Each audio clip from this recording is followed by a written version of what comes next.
Tonight on WTOP-10 Nightly News, the Chemistry Club is celebrating National Chemistry Week today. And the Mary Walker Health Center has seen a dramatic increase in the number of flu vaccines being taken by students. Find out why. Plus, SUNY Oswego's annual Media Summit was held earlier today. More about the panelists and what else they had in store. WTOP-10 Nightly News starts now.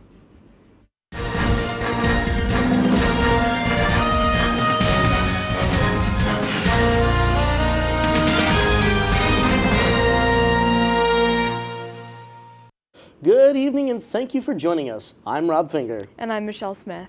Earlier today was the 21st annual Dr. Lewis B. O'Donnell Media Summit. Founded by alumni Lou Borelli and co-sponsor Al Roker, this event honors the late Dr. O'Donnell, driven by the creativity and curiosity of students in the Communications, Media, and Arts Department. This year's theme is the evolution of an idea, specifically how to nurture creativity in the digital age, aiming to foster new ideas in the ever-changing media landscape. This brought together multiple career connectors and 4 established alumni panelists, including a representative from CBS News, the editorial director from NBC BLK, and the director of post-production from Warner Brothers, sharing their unique experiences and how the students can prepare for their future career. The Chemistry Club hosted a National Chemistry Week event today in the Richard S. Cinnamon Center. National Chemistry Week is described as a public awareness campaign that promotes the value of chemistry in everyday life.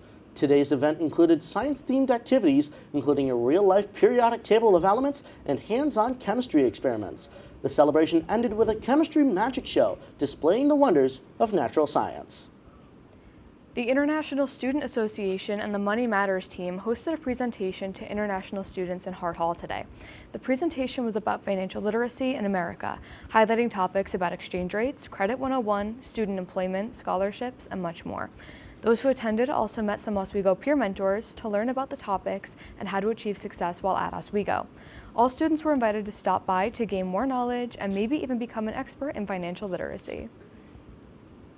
Earlier today, the Student Office of Research and Creative Activities hosted a workshop on getting funded for student scholarly and creative activities. Students can submit applications for grants with the deadline being November 3rd. Go to www.oswego.edu/rise/student grants for all of the parameters surrounding these grants. The leaves are changing and the weather is getting colder, and for many, a powerful virus may be right around the corner. For students on a college campus, it's hard to fight the flu. Our own Emily Mike has more on stopping the spread.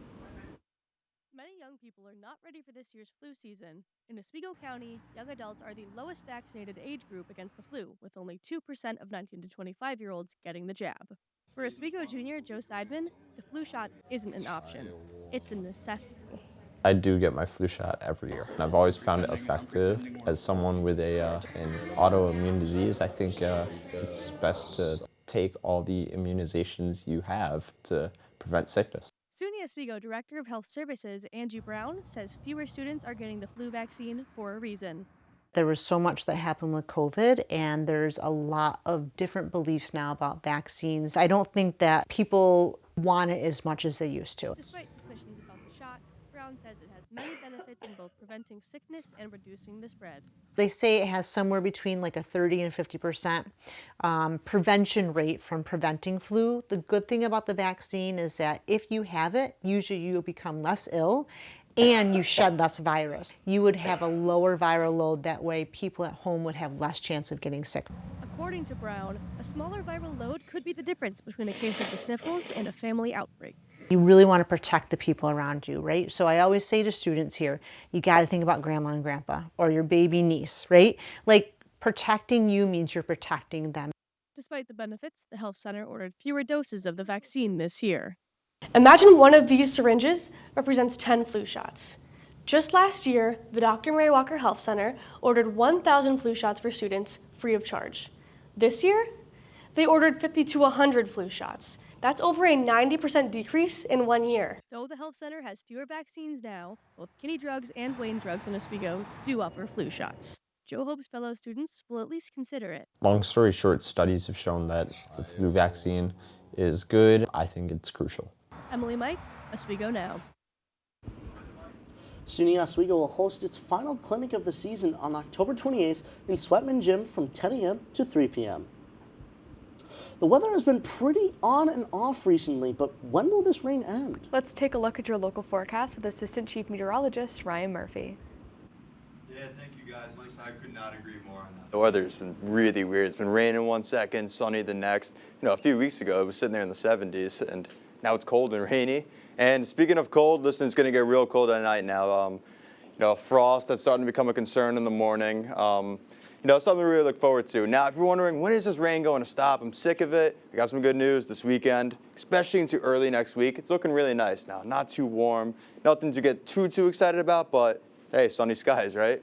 Now, as for today, if you took a look at the lake, you may have noticed a couple water spouts here. Now, I'll get to that in just a little bit. I got a cool picture that I took earlier. And a big thing, especially happening around now, lake effect rain. That was kind of affecting us today. What is lake effect, if you don't know? I'll get to all that in just a little bit, so stick around. But first, back to you guys at the desk. Thank you very much, Ryan. SUNY Oswego's Clay Club invites you to the Tyler Hall Ceramic Studio to make ceramics for a good cause. The Throw-a-thon is part of the Oswego Empty Bowl fundraiser, which benefits Human Concerns and SHOP, the town and campus food pantries, respectively. The annual Throw-a-thon welcomes anyone in the community with pottery wheel experience to participate in bowl making. Participants' hard work will culminate in a bowl sale and food drive, which will take place on November 14th. All SUNY Oswego transfer students, new and old, are welcome to join Transfer Student Board Game Day. Whether you bring a friend or come solo, there are many fellow transfers to meet. Board games will be provided, but if you have your own, you are more than welcome to bring them and share with your peers. There will be free pizza, salad, cookies, and beverages.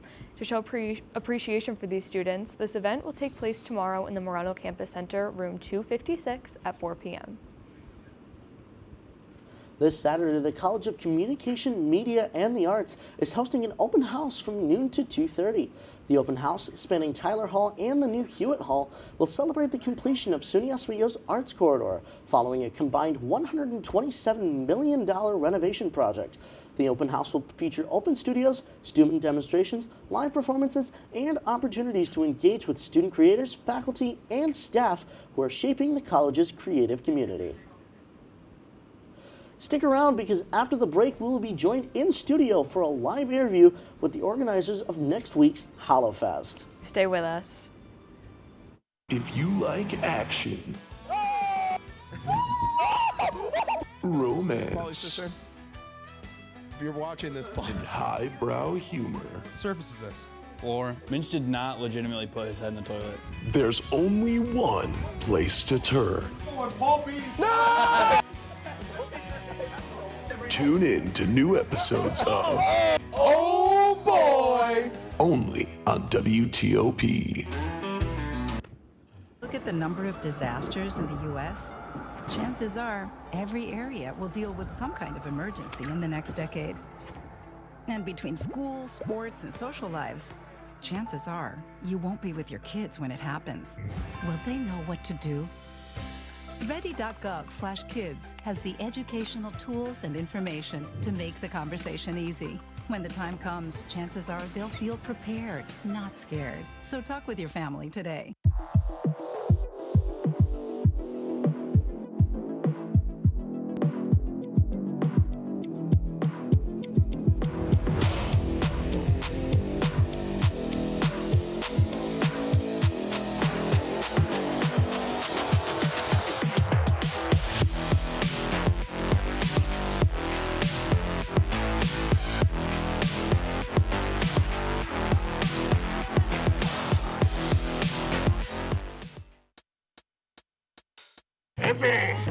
I had to eat a raw egg on Chris's dormitory floor. I currently don't have any federal pending charges. You know what you never did? You never walked to Walmart, Chris. That's my co-host. This is for making me eat roast Pop-Tarts. It's showtime, Chris. Come on. I want to be on the air for that. I got a couple things to say. No. Spin the wheel. So you got censorship. Welcome back. Welcome back. Welcome back to... Welcome back to WTOP-10 Nightly News. Today we are joined in studio by Precious Ihazu.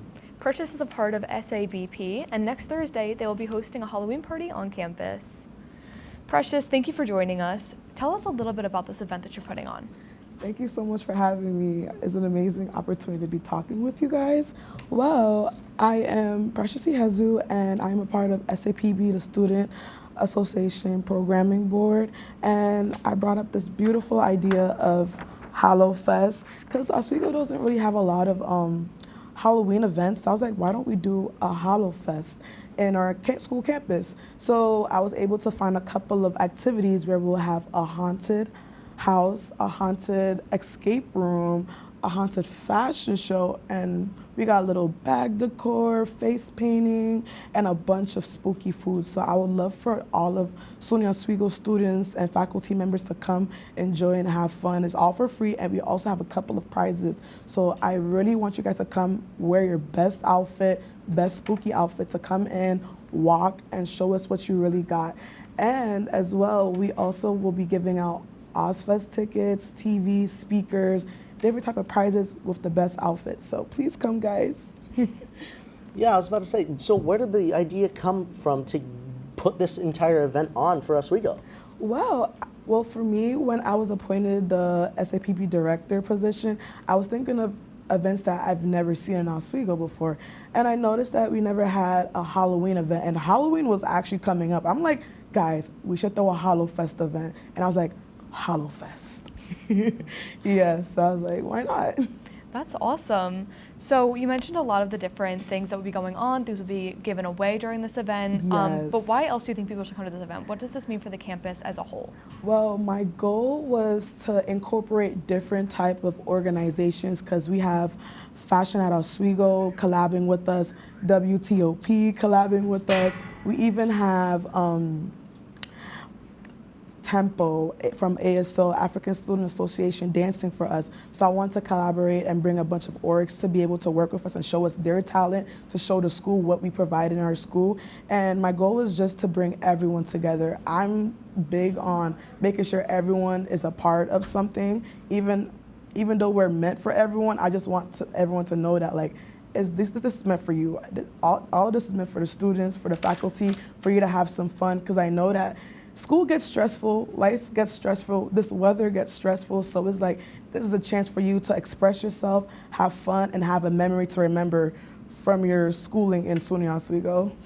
I was about to say, speaking of it being just this year, I mean, if it goes well, are you planning to make this a yearly thing for Oswego? Well, that is a goal, because I feel like the only continuous thing that SAPB has had is Ozfest. So I would want something for fall semester, because we're only known for spring semester, but it's like, what about fall semester, the beginning of the school year? So our goal is for Hallow Fest to be an annual thing. However, it is looking like it's going to be an annual type of event just by how we're coordinating this year. So I was about to say, is it going to be just as big, you think, as Ozfest is for this campus? Well, I feel like with me, I look at it in a positive aspect.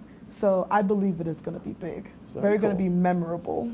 Very cool, very cool. You mentioned the fashion club was involved, and you said come in costume. Do you have a costume planned for this event? Well, you guys have to see. I have a couple of ideas, but I'm not going to show you guys. You guys have to come and see for yourself. Okay, understandable. Everybody go. Everybody go. Precious, thank you so much for coming and speaking with us tonight. So everybody, make sure to check out Hallow Fest.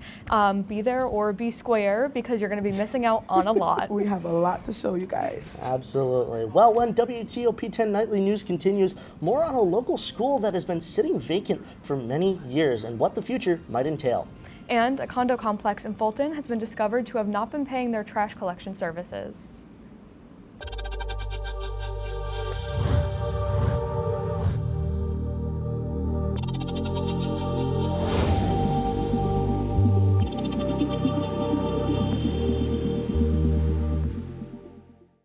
Say, President Stanley, whenever there's bad weather, who would you turn to? I'd turn to Storm Team 10. No, but you've got to say it like this. Storm Team 10. Say it with me. Storm Team 10.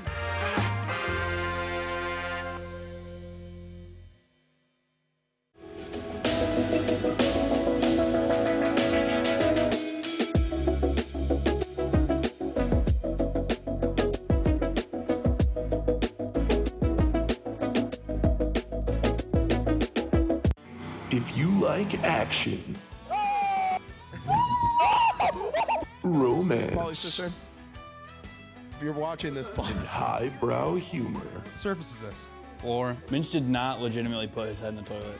There's only one place to turn. No! Tune in to new episodes of Oh boy! only on WTOP.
Welcome back to WTOP-10. I'm Storm Team 10 meteorologist Ryan Murphy with your local weather forecast.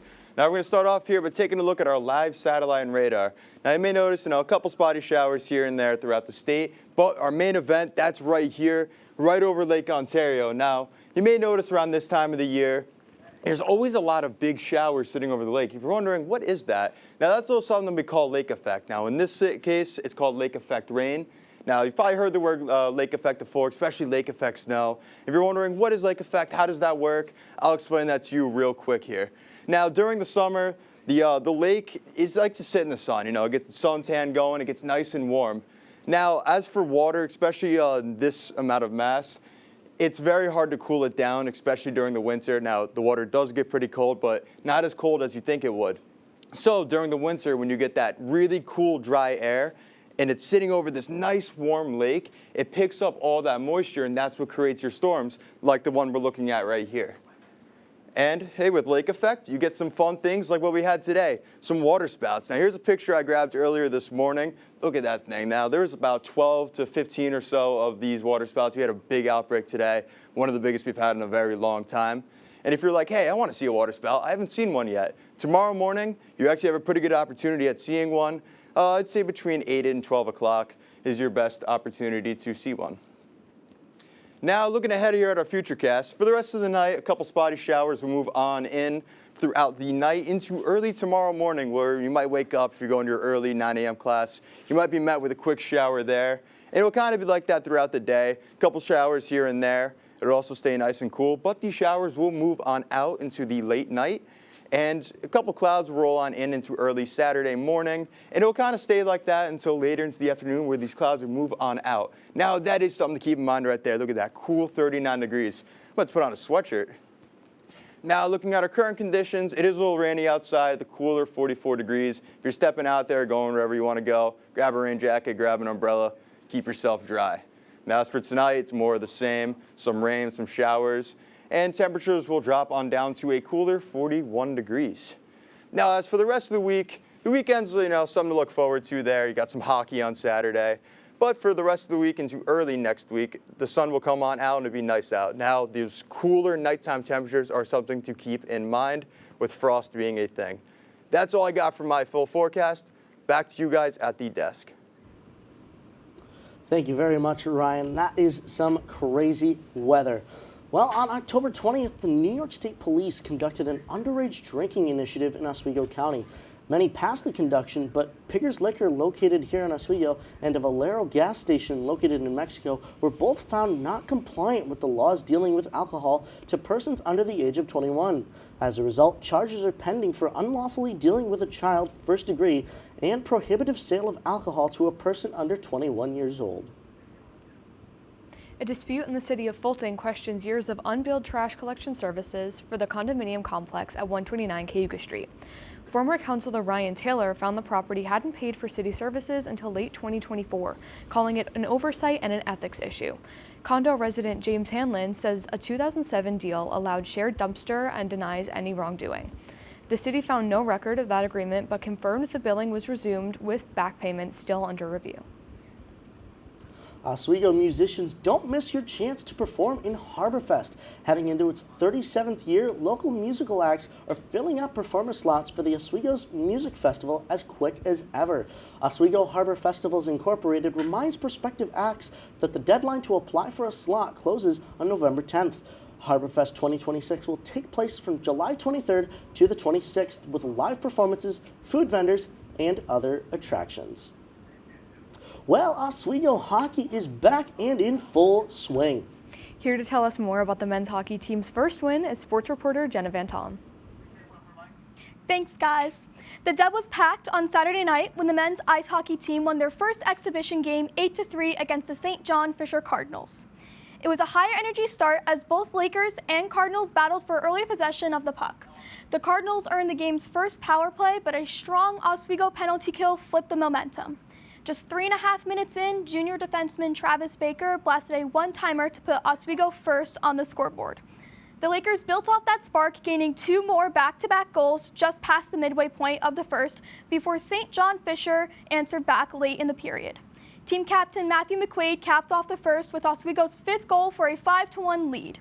The Oswegos kept it rolling in the second, stretching it to a 7-1 lead before the Cardinals clawed back on a late power play. It was 7-2 heading into the third. The Cardinals came out strong in the final period, but freshman goalie Michael Manzi stood tall in the net. Despite a few late pushes, Oswego's Kai Tosar and Ryan Burke added insurance goals to lock in an 8-3 Lakers victory over the Cardinals.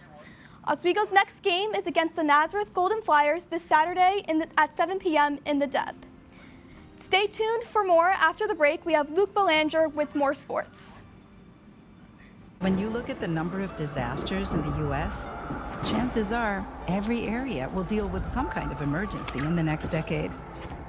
And between school, sports, and social lives, chances are you won't be with your kids when it happens.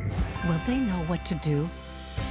Ready.gov/kids has the educational tools and information to make the conversation easy. When the time comes, chances are they'll feel prepared, not scared. So talk with your family today.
I had to eat a raw egg on Chris's dormitory floor.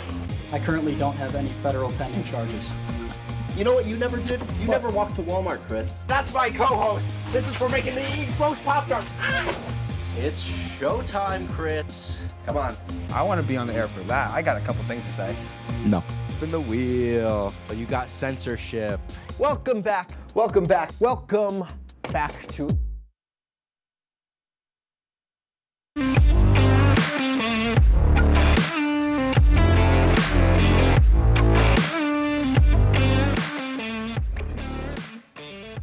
Welcome back to WTOP-10. My name is Luke Belanger. Here, ready for sports. Here we go. Playoffs for the SUNYAC are creeping up on us for fall sports. For soccer, the men's and women's team both have just one game left before they start their run for a SUNYAC trophy. They both will take on the Blue Devils of Fredonia on Saturday, with the men in Fredonia and the women right here at Oswego. The men have had a tough season, as I said, at 3-7-5, but have shown plenty signs of life throughout the 2025 run. That if some pieces come together, don't be surprised if they make some noise this SUNYAC tournament. For the women, they are 6-4-5 on the season. They have not lost since October 8th, and with all the momentum they possess, a SUNYAC championship is not out of reach. For the Oswego volleyball team, they have a bit more time to prepare for the postseason. They currently have 17 wins and just 5 losses. After a loss to SUNY Fredonia Saturday, the Lakers are more fired up than ever. They have 3 more home games before a weekend trip to Saratoga to close out the regular season. Last year, a heartbreaking loss to SUNY New Paltz in the first round of the SUNYAC playoffs motivates this team and holds them to a new standard this year. They sit second in the SUNYAC standings, just behind the powerhouse of Cortland, in whom they face on Saturday. This game will be a humongous test for John Stedman's squad. The NBA season is underway, and we've already had some outstanding games. It kicked off with a double OT thriller in which the reigning MVP Shai Gilgeous-Alexander went head-to-head with Kevin Durant in his new Rockets costume. Shai was clutch all game, finishing with 35 points. Alongside him was Chet Holmgren, contributing 28 points. The Thunder look just as we expected, but even though the loss, the Rockets, mixing old with new, look incredibly sound and are serious contenders for the West. Even if you barely follow the NBA, you've probably heard of the 7'4" French phenom Victor Wembanyama.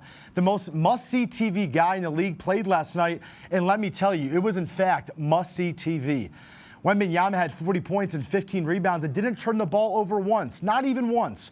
Wemby is the first player since the 1977-1978 season to have such a stat line. The Spurs beat the Mavs to spoil Cooper Flagg's debut, where he had a double-double with 10 points along with 10 rebounds. Wemby had many highlights, and I could sit here for an hour doing film session on him. But let's take a look at some first quarter highlights from this contest. Like I mentioned, Cooper Flagg's debut, super exciting one. One of the best college players we've seen finally gets to the big show. Didn't have the craziest game, but I think we all can agree he's going to be something special. First action here for Flagg off the steal. The give and go with Anthony Davis, and he almost gets it to go. That would have been a pretty impressive first bucket in the NBA, but nonetheless, AD there to clean it up. Now we go to Wemby. He gets the ball at the top and tells Cooper Flagg, welcome to the NBA. Drives right past him for the jam. The way he mixes the length with his athleticism is just like nothing I've seen before. We go back to the Mavs, and there's Davis using his strength to muscle one through for Dallas. They're going to be out to a 4-point early lead. Back to Wemby. He gives it up and flashes to the center and just, oh my gosh, on your head, Daniel Gafford. It is quite literally impossible to stop this guy. Spurs end up winning 195-92. Kudos to a monstrous performance from Victor Wembanyama. Thank you for watching my sports report. My name is Luke Belanger. We'll be right back here on WTOP-10. If you like action, romance, if you're watching this, and highbrow humor, surface is this. Floor. Minch did not legitimately put his head in the toilet. there's only one place to turn. No! Tune in to new episodes of Oh boy! only on WTOP. Look at the number of disasters in the U.S. Chances are every area will deal with some kind of emergency in the next decade. And between school, sports, and social lives, chances are you won't be with your kids when it happens. Will they know what to do? Ready.gov/kids has the educational tools and information to make the conversation easy. When the time comes, chances are they'll feel prepared, not scared. So talk with your family today. Welcome back to WTOP-10 Nightly News. This week's Pet of the Week is our assistant producer, Alana Edwards-Puggle, named Daisy. Daisy is 11 years old and looking a bit like a grandma. She is unfortunately blind, but she still gets around and has a happy home life. And with her barking personality, she is owning life and her family. That's pretty. I would say that dog looks too old. Yeah, it's looks nice and healthy. Yeah, looking good for 11 years old, you know? Absolutely, yeah. She's a cutie. Oh, absolutely. Any furry friends at home right here? You know, I got a couple dogs, Measy and Molly, a little Measy and Molly. I think we already talked about this, but yeah, I have a French Bulldog at home, Fiona, yeah. Yeah, I've got my black lab, Nora, back at home in Syracuse, just probably chilling out at this point of the night, so. Yeah, I've just got my brother's 2 dogs in Maryland that I claim as my own when I see them, so it all works out. Alrighty, well, that's our report for tonight. Be sure to stay tuned for Laker Connections. Thank you for watching. Have a great night, everyone.